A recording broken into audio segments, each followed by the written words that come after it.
outside, you may need a hat. We have incredibly stylish common sense toques available at the back. You'll be able to purchase them, of course, on your way out. However, that's enough housekeeping and advertising for one afternoon. So without further ado, I am absolutely thrilled to introduce, except she doesn't need it, our MP, Michelle Ferreri, and our special guest, MP Jamil Jivani.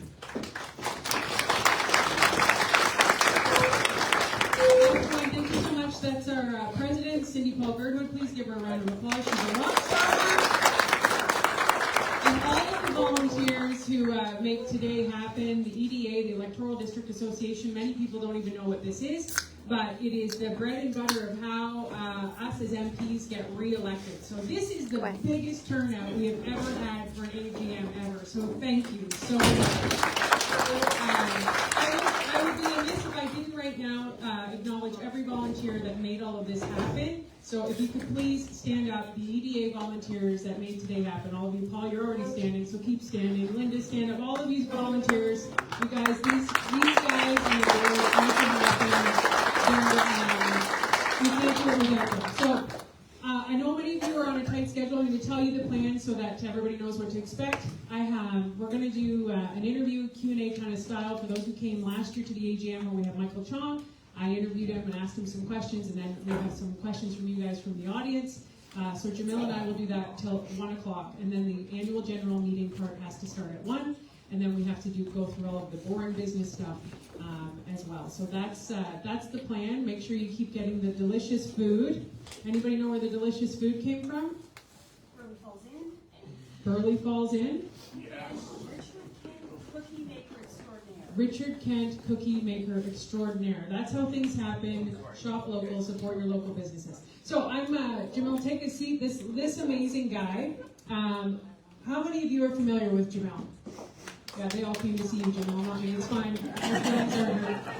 No big deal. I'm very, very fortunate. I get to work with Jamil when we're not in purgatory. I mean prologuing. And we both sit on the Justice Committee. And Jamil is unique. Anybody who's watched him knows what I'm talking about. I'm going to read his formal bio, but I'm going to go into a little bit about who Jamil is, what he's like to work with. Jamil Jivani is a lawyer, author, and broadcaster. He was elected as a member of Parliament for Durham on March 4th, 2024, raised by a single mom and having overcome many challenges. He graduated from Humber College, York University, and Yale Law School. Jamil has volunteered with several organizations dedicated to improving the lives of youth. As a cancer survivor, he understands the importance of high-quality local health care and strong public services. Jamil is a fighter who will always stand up for his community and fight for what's right. And you can clap for that. So I'm going to go on stage here. I think we have one mic, which gets a little bit weird, but we're going to do it. I have watched Jamil in action on Justice Committee. I've watched him interview and question people with surgical preciseness and calmness that I've never seen from many people. I've never seen you really, I have a tendency to get real mad at Jamil. I get real mad, especially at Trudeau in question period.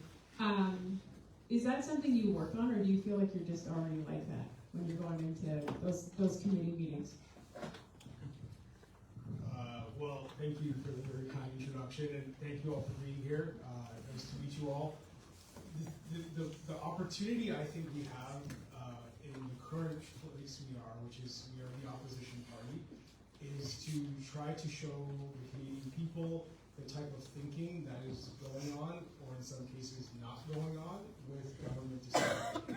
So when we get to sit in committees like in Justice, and we have the Minister of Justice in front of us, I like to just try to get them to explain the logic behind their own decisions. Because a lot of what has made the Liberal Party successful in winning elections over the last decade is they like to appeal to people's emotions. They like to make you feel like they're doing things with the good of the public in mind.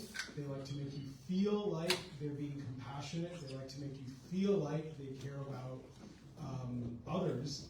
But when you dig into the logic behind a lot of their policy choices, that's actually not the case. So if you take the justice file as an example, for years and years now, they have said that the justice system in our country is racist, and that the responsible thing to do for the good of the public is to weaken the justice system. And that is the logic that they have internalized, and is the logic behind a lot of the decisions that have been made, which I'm sure you can see through your own personal experience, or listening to your neighbors, or looking at the news. We've actually seen crime go up, and we've seen more people suffer as victims of crime, and we've seen more people feeling unsafe in their own neighborhoods and communities. And I think it's important to ask, well, why did that happen? Why was the criminal code changed? Why has there been massive changes in what crimes will be prosecuted and what crimes will not be? And it's one thing for MPs like Michelle and I to tell you that, but it's another thing when we get the chance to actually show you that and ask them the questions and give you the chance to hear how they think and expose the assumptions that have been behind a lot of the destructive policies that have been introduced by the current government. They live in my view, an alternate reality from the majority of Canadians. And the reality they live in makes sense to them in some ways, but I think we have an objective reality that we can point to, that life has just gotten harder for a lot of people. And the quality of life in our country has declined while the Liberal Party has been in power. And it's our job to force them to answer for that, to pull them out of their false reality and say, well, why don't you explain the actual consequences of your decisions? So that's what my objective is when I get a chance to ask them questions, because part of our job is not just to persuade you to vote for us, which by being here, I hope we can count on your support, but it's also to hopefully show the Canadian people that we need to ask for something different from politicians, that what's been offered for the last decade has not been working, and the expectations that the Canadian people have of those in positions of power to affect our lives have to be different. We have to ask for something better, and I hope that is what we're experiencing right now. The momentum behind Pierre Poilievre is a change mandate that God willing, when the next election happens, which we certainly can't control when that is, because it would be tomorrow. We certainly hope that change mandate comes with the Canadian people wanting something different and wanting some tangible outcomes from a different government. So that's what we walk into committee trying to do every week. And you do it extremely well. So just for context, since 2015, violent crime is up 50%, homicides are up 28%, sexual assaults are up 75%, auto theft is up 300% in Toronto, 100% in Ottawa and Montreal, extortion is up 357%, and hate crimes are up 251%. And so what Jamil is talking about, I remember the problem with a lot of what you just said, Jamil, is if people aren't watching committee and the news doesn't report that, it's very hard for people to get that information. That's one of the biggest things. And you have a background in media as well. Remember the day we had a committee of the whole. So what that means is that the House of Commons basically turns into a committee room, and you have an opportunity to question a minister about certain things. We had the Justice Minister. Is he still the Justice Minister? They change so frequently, you can't keep it up. Yeah. Ferreri, and it was absolutely insane what we witnessed in that committee of the whole in terms of not answering a question. They just don't do it. And I think I did a clip, and you can watch it. When did you say that? When did you say that violence has gone down empirically, that it is less violent in Canada? Crime is whatever. You wouldn't answer me. I guess my question to you then, Jamil, with your background in media and all of these silos, and then censorship of C18, C11, where you can't actually read can't see news articles, and half the news is bought and paid for. How do we ensure that people who are, associating, Pierre's just another Trump, or he's this or that, how do we get to people and connect with them so that they see what the work you're doing, or all of us are doing in committee, to expose the Liberals for what they're actually doing in terms of these are the facts versus what they're telling your feelings are. Yeah, well, we have had to rely on social media channels to get our message across, and I think a lot of PR success comes from being very, very strong on social media. I'm sure you all are familiar with his effective messaging on those platforms and really getting around traditional legacy media to speak directly to the people of our country. But our success on those platforms has also led to, as Michelle mentioned, new legislation being introduced to control what you can see, say, and hear on those very same platforms. So, look, there is I think, a choice that people in powerful positions, as the current government is, have to make, which is, do you believe that people are free to disagree with you, or do you try to use your power to control what they are able to consume and the information they're able to have access to? We have seen numerous examples over the years of Liberals wanting to abuse their power to control what people can get access to, and it is a very serious problem. It's one of the reasons why we have been very clear on wanting to repeal that legislation, because it's not just a matter of who is in the position to decide what should be seen and heard online. It's that no one should have that power. That is our belief. And whether we are the ones in power or they're the ones in power, there have to be reasonable limitations on the state. And this is a really, really key thing, I think, about not just in terms of justice issues, but in terms of just broadly speaking, what is the relationship between the Canadian citizen and the state? There is a desire among the current federal government to want to maximize control over people, to also want to make people dependent on them as much as possible, to tell them that the problems that the federal government creates, like affordability issues, for example, can only then be remedied by the state expanding and more Canadians depending on the state to solve their problems. It's a very unhealthy relationship. It's an unhealthy dynamic. And when you look at some of the basic things that have happened over the last decade, like the federal bureaucracy growing by 50%, which is a lot of new jobs being created in Ottawa. When you look at the things that have happened where the federal public service has grown at a faster rate, exponentially faster than the private sector has, you're seeing an economy and a country be redesigned in many ways for the government to become more powerful and more influential over every part of your life. And this is a huge, red flag. Like, people should be very alarmed by this. And when you see governments and politicians come and promise you more free stuff and promise you that they're going to do more things for you, that should be uncomfortable. It should be uncomfortable when someone says, I'm going to take more of your money and decide what you are going to get for it. And when you also see that those services are not very good or unavailable to a large number of people, like, these are real problems. And the situation that a future conservative government would inherit is one trying to clean up this mess and also trying to re-establish healthy boundaries around the state. And I think that's a huge priority for our country right now. It is absurd to me that on one hand you have a federal government saying we have to be careful about exercising too much authority over repeat violent offenders committing numerous crimes and not being stopped. That's too much for the government to do. But it's not too much for the government to take an insane amount of your money and then spend it on services that are actually not good for the community. That, they have completely turned around what the role of the government is supposed to be, and I think we need to reset it back to a healthier dynamic. I couldn't agree more. You nailed it on the head. It's how they spend money, right? Like, I don't know if you guys are familiar, if you saw the latest article, but the federal crown, they capped spending on the prosecution. So if you're an officer, you've been out and you've been working on this drug dealer that you know is like a massive drug dealer, and it's currently in the system, they're being thrown out. They're being thrown out. So, like, years of work of massive drug dealers thrown out.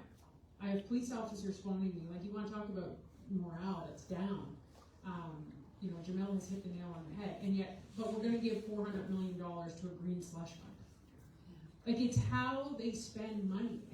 It's bonkers to me. Like, you know, the border security, like, all of that stuff is a serious issue that it's like, why did it take someone else to point that out for them to even do it, you know? Okay, here's a question from the audience. I love this question too, because I know what you're going to say. Do the Conservatives subscribe to DEI? It's from John. No. So,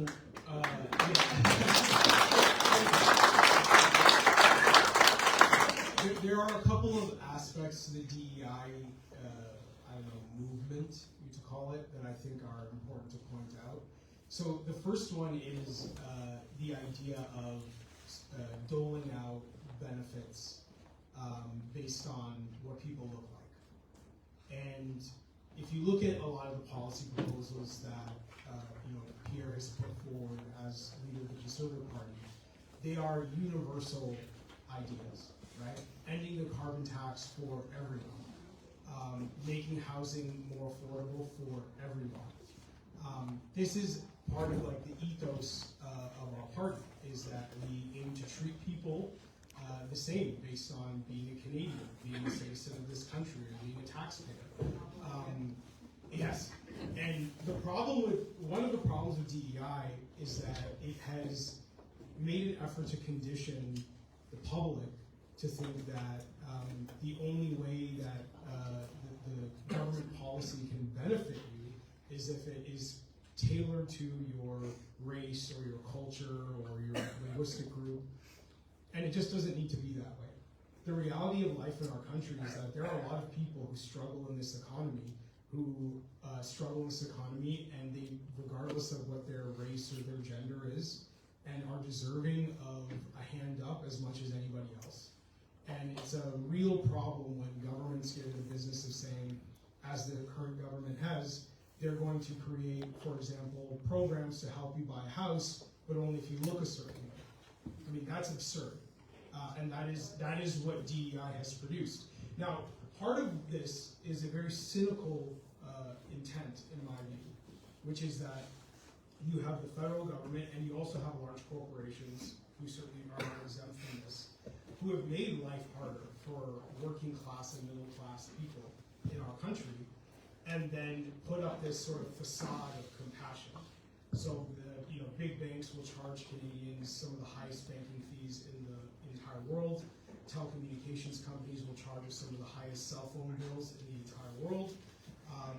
The federal government will tax us at incredible rates, put our small businesses under great burdens, and then say, well, don't blame them for all these policies that make life harder for everyone, because look how nice they are. They have the DEI page on their website.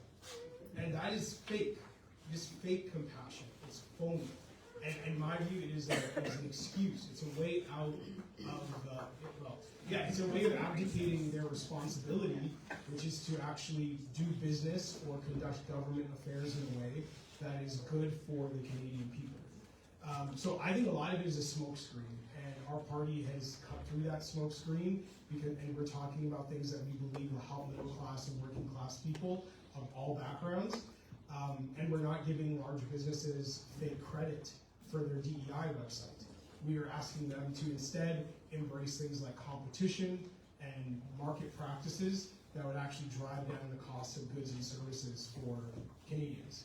So it's a different way of looking at how you solve these problems. And I do think the DEI thing has been a real issue as a distraction also. I mean, just think about like all the serious problems we have in our country, and how many resources have been spent propagating this way of dividing people up according to all these superficial metrics, while everyone, regardless of what color you are, where your parents come from, has gotten a harder life when all of this is starting to become mainstream.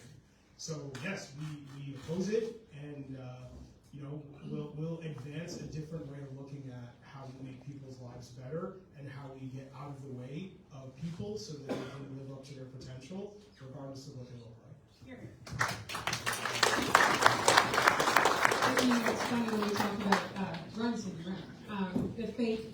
feminist part of it, right? Like that's the running joke. People go, why are you bringing that?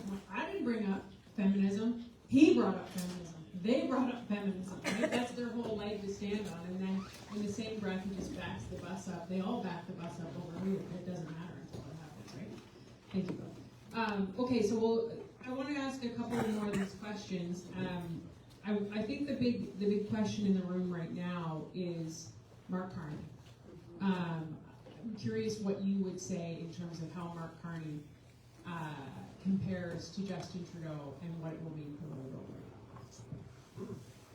Well, so what you're seeing right now with the Liberals is an attempt to rebrand themselves, right? To say, well, we got a new leader, or we will have a new leader on March 9th, and therefore all the disappointment and frustration that Canadians have felt with the Trudeau administration can be parked aside, and they're going to ask the Canadian people to reconsider supporting their party new leader. Based on the historical record available, there is no distinction between Mark Carney and Justin Trudeau. Mark Carney was there, yes, Mark Carney was there advising Trudeau on many of the horrible economic policies and the bad decisions he has made. Mark Carney is a smart guy, and so he's, unlike Trudeau, written books and had serious jobs. But in all the roles he's had, he's advanced ideas that are completely in line with what the Liberals have been doing for a decade. He's been a champion of the carbon tax, and he's been a champion of using climate change as an excuse to grow the reach of the government into the private sector, to overtax and overregulate. He has justified every tax increase that the Liberals have made. And importantly, he has drawn attention away from a lot of the serious issues that are facing our country right now, that we are now being tasked with having to confront because they've been neglected for 10 years. Michelle mentioned the border. Well, obviously with all the U.S. stuff going on and the tariffs in the news, the border has now received a lot more attention. And there are very serious questions to ask about what's happening at the border. The lack of investment in security, the lack of taking our immigration and citizenship in this country seriously, the wave of temporary visas that have been handed out, millions and millions over the last several years, the number of people who the federal government has lost track of entirely, doesn't know where they are or what they're doing, the numerous examples of people who've entered our country and have not had appropriate criminal background checks, the examples of people who we've given student visas to, or other temporary visas to, who have then been found to have been involved in terror plots. I mean, these are real issues. And a good question, I think, to ask someone like Mark Carney is, were you advising the Liberals to deal with any of these problems over the last decade? Because he's never said a word about any of these issues now. So the idea that people who have been along for the ride while the country has declined and while problems have gotten worse and worse, now want to go and tell our people, our neighbors, and our fellow citizens that they should now be trusted to solve the problems that they observed and that they sat there and did nothing about is absurd. But that is the sales pitch that you are all going to hear from Mark Carney. And that is the sales pitch you're going to hear from the Liberal Party over the coming months. Right? We have no idea when the election will be, but for however long they have their new leader, that is going to be their agenda. And the unfortunate thing, and this gets back to the media stuff we were talking about before, the unfortunate thing is that as conservatives, we go into this battle for the future of our country knowing that the deck is stacked and that the media will do everything they can to sell Mark Carney as a new, fresh face for the country. And there will be article after article and news story after news story trying to fool the Canadian people into thinking this guy is a breath of fresh air. He is not. It is old, stale air. It is air we've been breathing, like we've been on a plane. It is air we've been breathing for 10 years now. And I think our job, and what I would ask all of you to help us with, is when you're talking to your family and your friends and your neighbors, make that clear, because a lot of people won't know. A lot of people won't know that Mark Carney has been part of the Liberal administration for years now. A lot of people won't know the policies that he's advocated for. This guy has a book that's been scheduled to come out in the spring. I think the publication date is May. There will be an entire media frenzy around that book, trying to present him as something new. And we will all need to work together to make sure we push back on that deception. Thanks, Jamil. Okay, I'm mindful of the time. There's 5 minutes left. A lot of the questions that you've asked are, some of them are very specific, some of them are overarching, which Jamil has touched on. I think the biggest question in the room, like a lot of people are saying, you know, what are you specifically going to do here? What are you specifically going to do here? And obviously we can't release that until an election is called, right? I think that's very important for people to understand. I want to delve into a couple of things because I think you have the expertise in this, in particular homelessness and addiction and crime. Like I have about 4 or 5 questions in here regarding about homelessness, addiction, and crime, housing, like how you make housing more affordable, scarcity, what we've created in this country, and manufacturing. So it all ties back into, you know, we have some businesses in here, and a lot of this you've touched on. It's hard to nail this down in 5 minutes because there's so much to talk about. But how do we reverse these insane addictions and overdoses that have happened in our country? Like 49,000 people have died. Like that's more than a war, right? And then I tell you that the government has capped the spending on a federal crown to let drug dealers go free. We have huge fentanyl labs in Canada. You have every single day, somebody's house is like, you know, they're saying we have to change how we make doors in Canada now because they're not safe enough for the armed robbers that are coming into homes. Or the people that are getting carjacked, violently carjacked, in broad daylight. Like, I just heard a little child, and I was like, oh. And yeah, it's like the irony of that little child being in here. We're talking about the debt and the crime. And it just all feels like, holy hell, how do we get out of this, right? And they're all of these questions are touch on all of these things. I mean, there's one question where somebody wants to know what JD Vance is like. Watch Hillbilly Elegy. That's how you know it. But I think, Jamil, I think it's like we need people to have that hope, and they have to be able to have these difficult conversations for those liberal loyalists that are like, no, I can't describe it to you anything other than an abusive relationship. It's the guy that tells you, I'm going to do it better, I promise, I'm not going to hit you again, I'm not going to do that again. And they do it over and over and over and over, and people forget. And, sorry, that was like a whole rant there, but can you fix all that, please, in 3 minutes? Thanks. All right, I'll try to give you the express answer. Well, first part is JD is a good man. It's weird when you, like, I've been friends with him for almost like 15 years now, and it's weird when someone who you know is like the person you play fantasy football with now becomes the vice president of the United States. It's a weird transition for me, and I'm sure a weird one for him too. But yeah, I'll leave it at that and just say he's a good man and a good friend. In terms of some of the issues you raised, though, so just a very quick story I'll tell, because I do think this has got to be part of our thinking moving forward.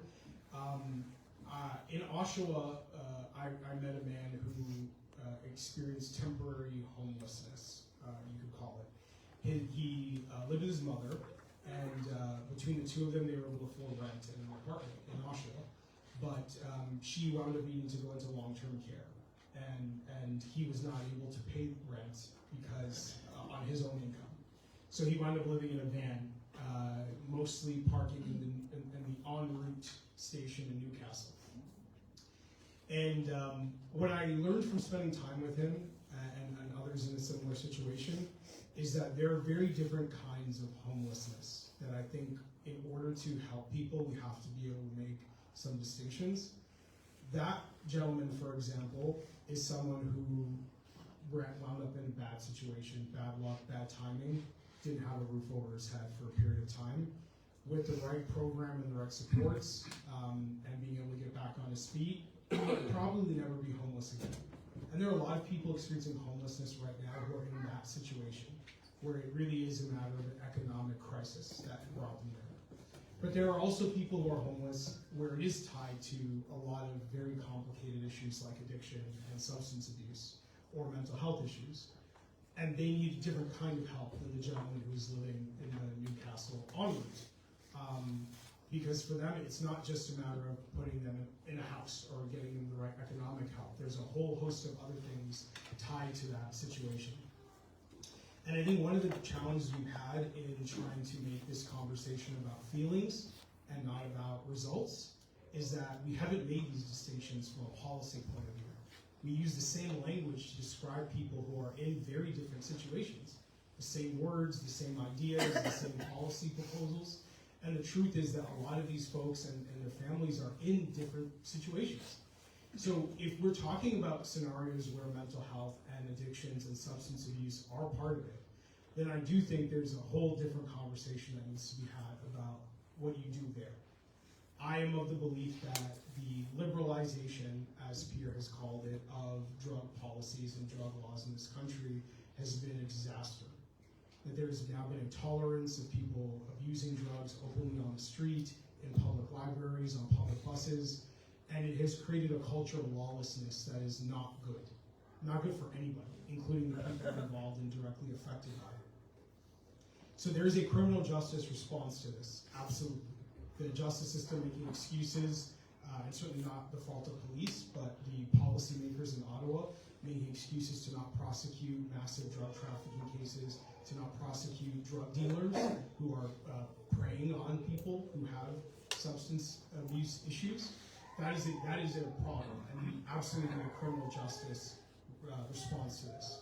I am not of the belief that social workers with clipboards can solve every problem we have. At the same time, there does need to be investment in the type of treatment programs that are going to be useful for people who wind up interacting with the justice system. Because I don't believe putting someone in jail who has an addiction is a solution to that problem either. And so,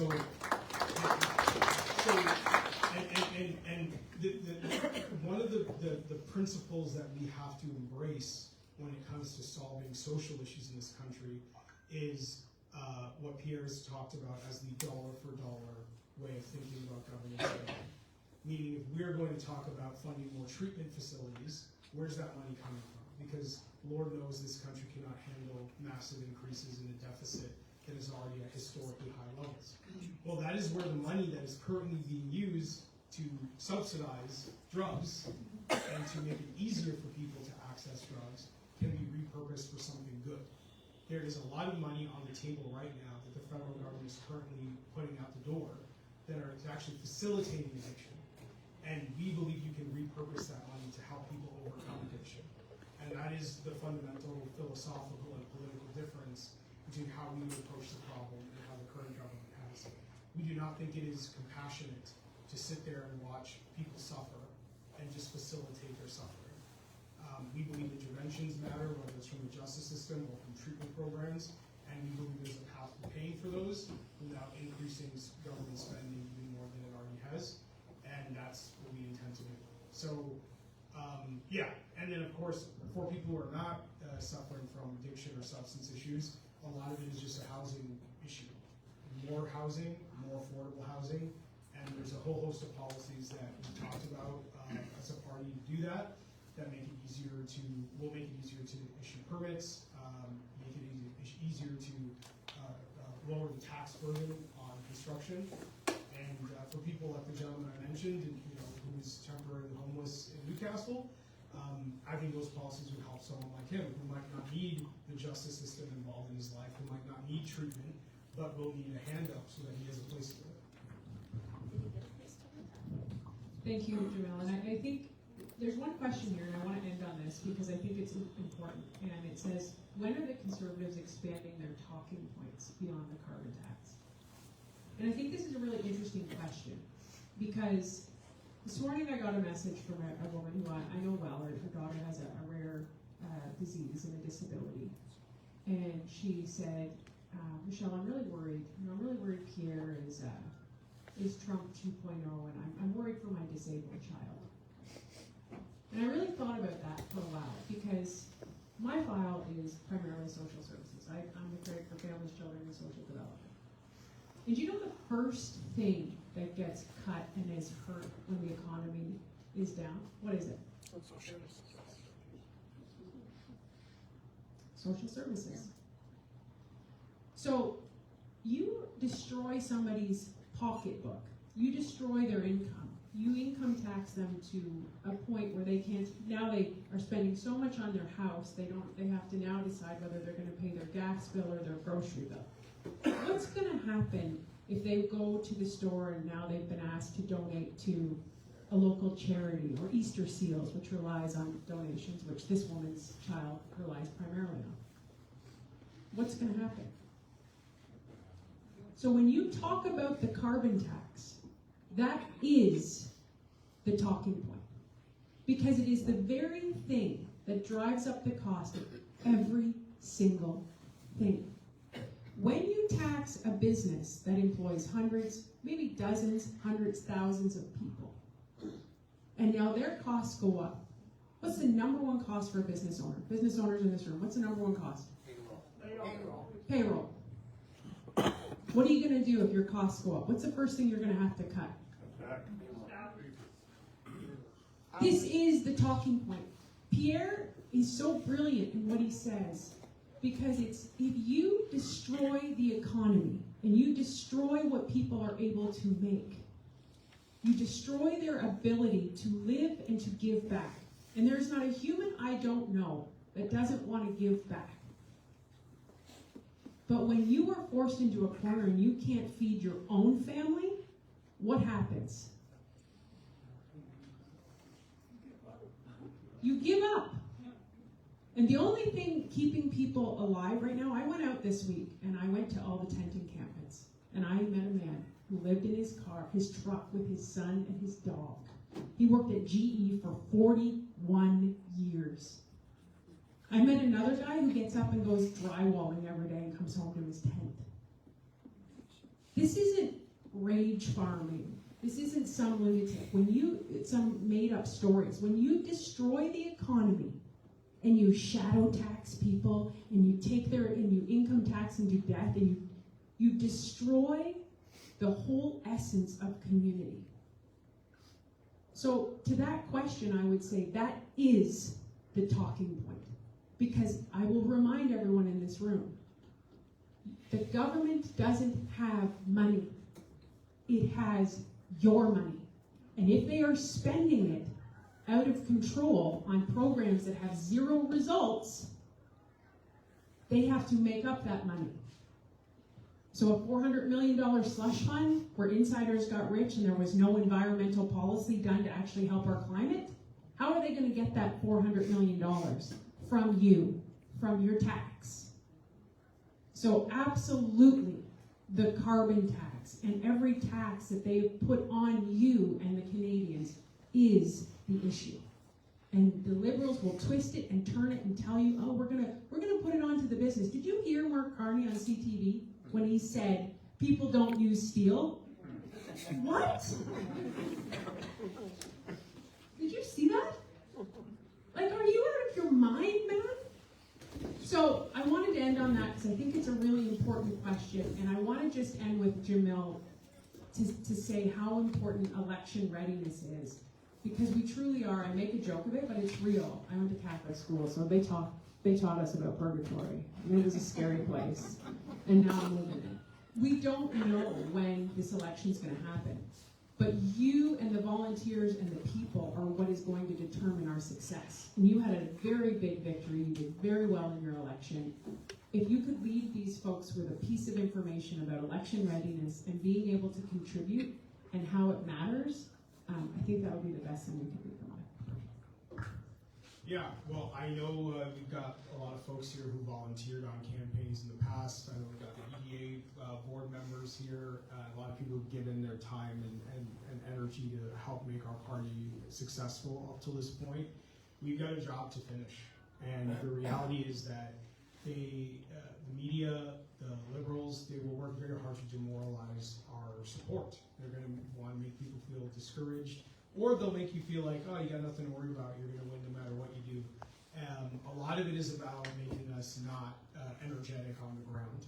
And it's going to be up to us to make sure that we maintain this enthusiasm, because there is a light at the end of this tunnel. We really do believe that we are going to be ready to make the changes that we have promised to the people of this country. It's why Pierre is so disciplined in what he says. It's why he's so disciplined in what he promises and the policies he puts forward, because we are trying to earn back the trust of a lot of people who have been disappointed by the Liberals for the last 10 years, and we want them to feel like it matters to show up and vote. And we need help to be able to get that enthusiasm and get that buy-in from our friends and neighbors, and that comes with being active on the ground. So for us to finish the job we started, and keep in mind, you all have been successful up till now in getting Justin Trudeau gone. He's done. He's out of the way. And that is a victory from our party, from our volunteers, our supporters, who have worked very, very hard to make sure everyone knows how horrible a prime minister he was, and he still is, unfortunately. We've got to finish the job and not take our foot off the gas. We are going to be in a situation where voter fatigue is potentially a real thing. There's a provincial election happening right now, and there's a possibility that the federal election is not far from now. We're going to be asking people in Ontario to potentially go to the ballot box twice in a short period of time. And how we keep the energy up is from the enthusiasm of volunteers that are out on the ground. So you play a very, very key role in us finishing the job that we started. I hope we can count on you to do so. And I hope you feel that there have been meaningful results from the work you've done so far. And now whoever they replace Trudeau with, we've got to give them the same treatment and get rid of them just like we got rid of Trudeau, so we can actually bring in a government that's going to get things done for the people. The future of our country is very much part of this conversation. What kind of country do we want? And who is being prioritized by the leadership of this country? A lot of people in our communities do not feel like they have been the priority for the current government. And they deserve a government that is going to make them feel like they, as Canadian citizens and taxpayers, are the #1 priority. That is how the government should operate. We got to get us there, and we're going to need help to do it. So keep doing what you've been doing, for those of you who've been involved, but just don't take your foot off the gas. We've got to finish the job, and I think we will do it, but we're going to need your help to get there.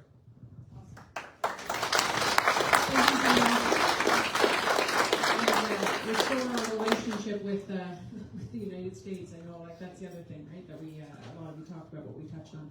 Jamil, I want to thank you. There is one gentleman here today. He wore Pete's jersey, and he just wanted to let you know that we're going to beat the Oshawa Generals. So he just wanted that to be clear.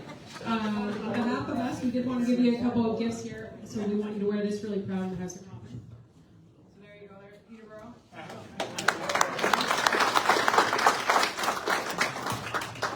And you know what? We got some local great beer here too.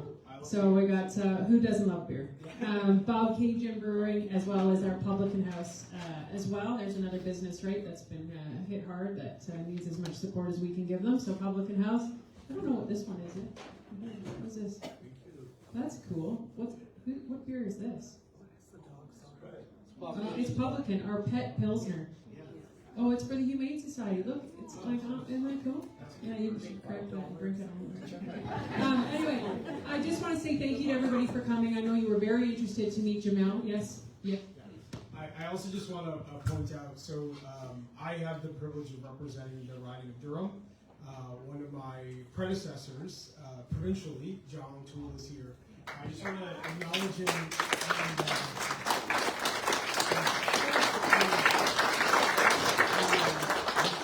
He did a lot of great work for our community, and it is another example of the foundation that the work all of us do lays for the future. Because my ability to do my job well is in many ways been benefited from the work that he did and the reputation that he and his volunteers and his EDA and all the people who campaigned for him laid that foundation for us now. And so it's a good reminder that the work and the effort we put into these campaigns, it's not even just about the campaign you're working on now. You are building something that makes our party strong for generations to come, and John is a very good example of that. So thank you, John. John was a big reason I was elected, and he's incredible, and Peggy alongside of him. So thank you, John, for everything that you do. So thank you very much to Jamil for being here and traveling up. I know people really enjoyed you. If they want to follow you, they should be watching. You should be following Jamil on all of his socials if you can, Instagram, Twitter, X, and anything else anywhere else you want to send them? Website? No, that's great. Thank you to Jamil. I think our AGM has to start now, which I think is a little bit tricky for people who would want to get a photo with Jamil, but I think we can still do that. 10-minute break? 10-minute break. Okay, Jamil says he'll let you take his photo. It's normally me hogging him, but I know a lot of you want to talk to him. So I'll give 10 minutes and then we'll come back for the AGM. Thank you guys for listening. Thank you all for your great questions. And I think we probably could have talked for about 4 hours, but we're politicians. We tried to wrap it up. Thanks,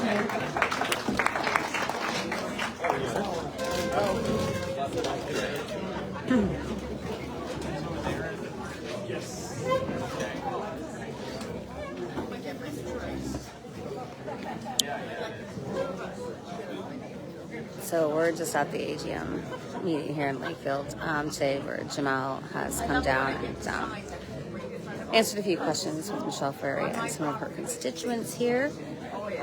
Derek Noonan and Mike have traveled down from Brantford to Peterborough to speak with them and ask a few questions. So they're up right now. I'm talking to Jamil, and I'm just sitting in my chair. So thanks for following along. We are going to do a live, I believe, tonight, myself and Derek, and kind of go over a bunch of things that we've been up to. Our trip to Washington. We'll talk about the tariffs. Donald Trump. We'll talk about. We'll just talk. And so if any of you guys can join us tonight, it'll be about 7:30. We'll jump on live with Derek. So we'll see you guys then. Bye.